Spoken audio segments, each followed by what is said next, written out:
Olá, você que nos dá o prestígio da sua audiência aqui na TV Alfa Ômega. Eu sou o Carlos Valentim e estamos começando mais um programa da série Dicas Tributárias. Estamos no mês de janeiro, passaram-se aí as festas de final de ano, Natal, Ano Novo, e agora a gente começa um novo ano, e o novo ano sempre começa com as novas obrigações. Todo mundo já está acostumado com janeiro, que janeiro é o mês dos impostos. É o mês do IPVA, é o mês do IPTU. E a gente também tem que se lembrar de um imposto que tudo aquilo que vai dar origem a ele nós já fizemos no ano passado, mas no mês de abril de cada ano nós temos que prestar contas com a Receita Federal.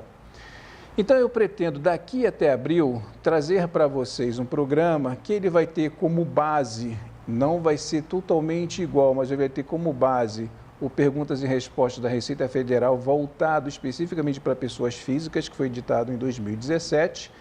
E também conto com a participação de vocês para qualquer dúvida que vocês tiverem em relação a preenchimento de declaração de imposto de renda, em relação a pagamento de imposto de renda. A gente não dá para falar mais em planejamento porque o ano já acabou, a gente pode ajudar vocês nisso.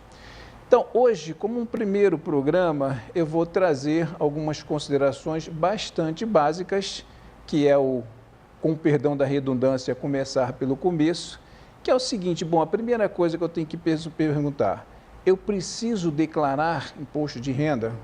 Quem é obrigado a declarar?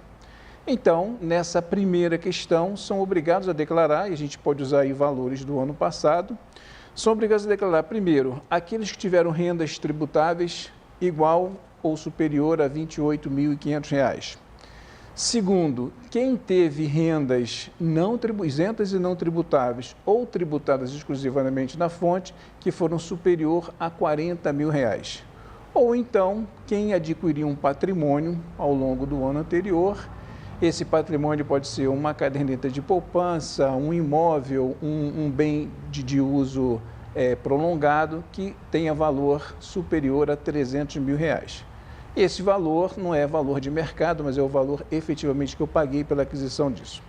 Bom, por que essas obrigatoriedades? Primeiro, que o que tem um rendimento tributável acima de R$ 28.000, ele já está mesmo na tabela de progressão, já teria que pagar imposto. O segundo, se você tem um rendimento superior, aliás, se você tem um ganho de capital, seja ele tributado ou não, igual ou superior a R$ 40.000, a Receita Federal certamente vai querer saber de onde veio essa renda que aplicou esse recurso e gerou esse ganho. E se você também tem um patrimônio que você formou acima de R$ 300.000, então ele veio também de algum lugar e a Receita também quer saber a origem disso.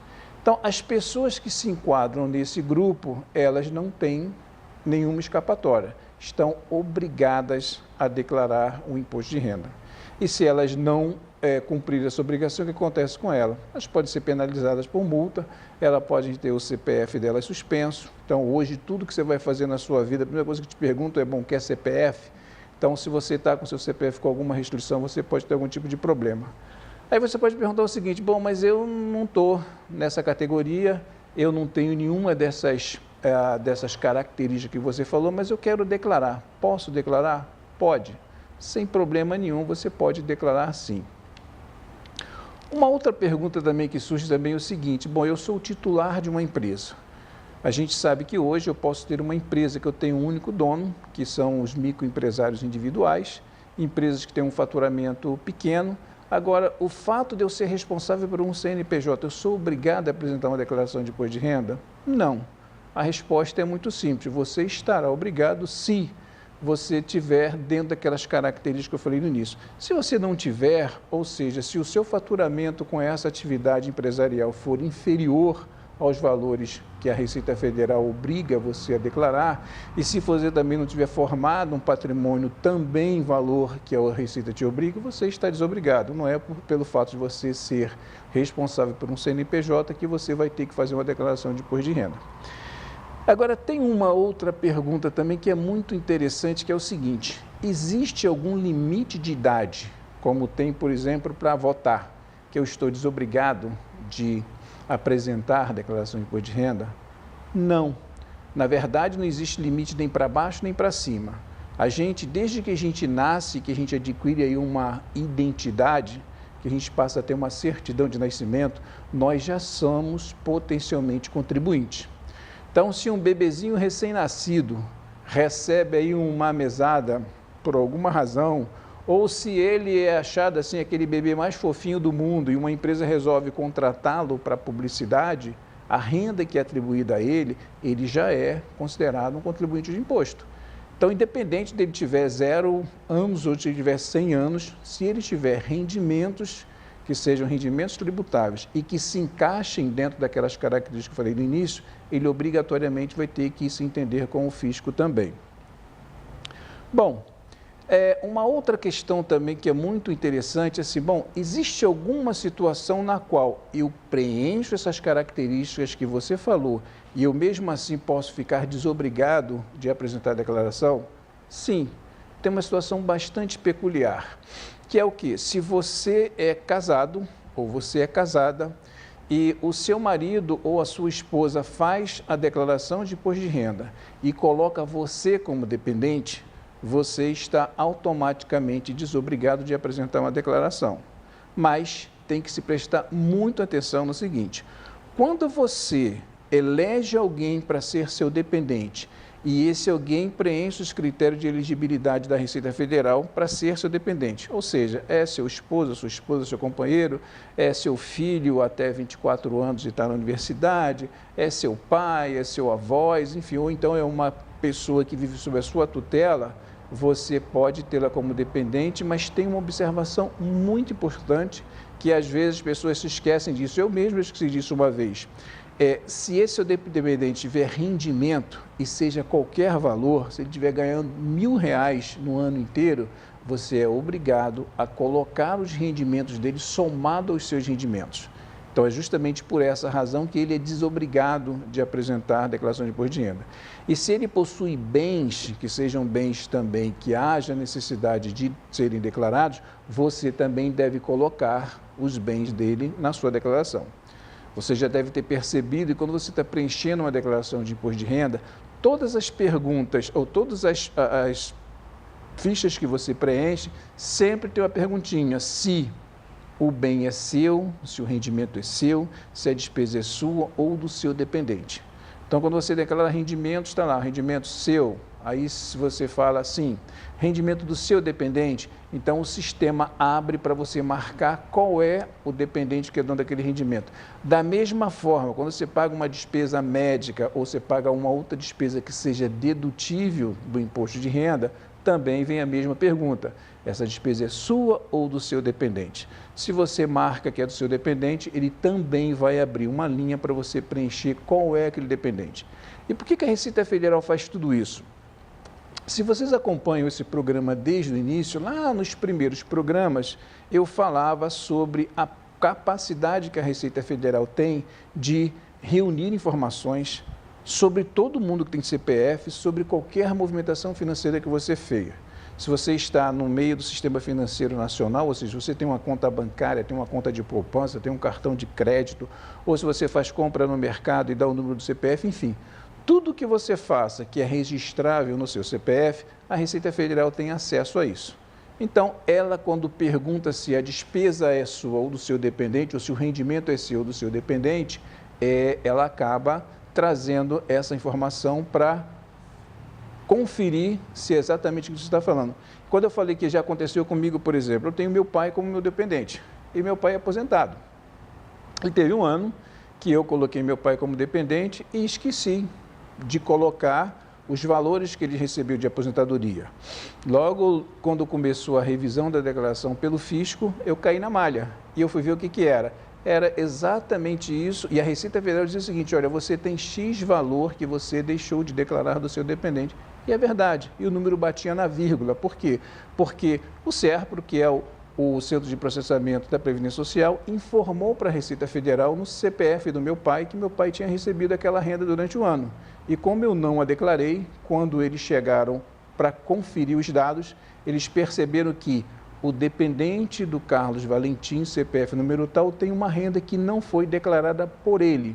Então, isso é uma outra situação também que leva você a fazer algumas contas.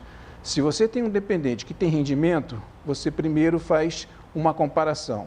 A sua declaração sem o seu dependente, consequentemente, sim, a dedução que ele te traz, quanto dá de imposto para pagar. E depois você coloca o seu dependente, o rendimento dele e a dedução que esse dependente gera para você e vê dos dois qual é o maior. Aliás, qual é o menor em termos de imposto para você pagar. Então, isso são coisas simples que às vezes passam despercebidas por nós, né? Mas então você tem que ficar atento a tudo isso e verificar em que situação você pode ou deve ou não deve colocar um dependente. Então, isso é uma questão bastante interessante, né? Ou seja, você tem toda a condição de obrigatoriedade de declaração de imposto de renda, mas você pode ser dispensado quando você é colocado como dependente de alguém. Outra situação também bastante interessante. Bom, eu já sei que eu tenho que declarar, eu já sei que eu sou obrigado a prestar essa declaração e já sei também que eu tenho que declarar todos os meus rendimentos. Isso é uma coisa muito importante também, por quê? Porque às vezes você tem mais de um rendimento. E como é que você faz se você ter mais de um rendimento? Eu já ouvi perguntas assim, bom, se eu tiver mais de um rendimento, eu faço mais de uma declaração de imposto de renda? Não. Você vai fazer sempre uma declaração de imposto de renda, porque a declaração, ela já tem campos específicos para você colocar os seus rendimentos todos. O que acontece é que ela pede que você indique o CNPJ ou o seu CPF do seu maior pagador. Vamos supor que você é um professor. Você é um professor que você dá aula em 3, 4 escolas. Ou você é um médico e você, como médico, você trabalha em mais de um hospital. E todos os hospitais você é registrado normalmente, você recebe o seu pagamento direitinho. Então, o que você faz? Você verifica qual é aquele colégio, qual é aquele hospital que produz a maior proporção da sua renda. E é esse cara que você vai marcar lá o CNPJ dele como sendo o seu principal pagador. Mas todas as outras rendas você vai declarar junto e aí o próprio sistema da Receita vai calcular o imposto total que você deve. Então, tem algumas situações, por exemplo, você trabalha, mas você adquiriu um patrimônio, você tem um imóvel alugado. E você já passou da faixa de obrigatoriedade de entregar o seu imposto de renda.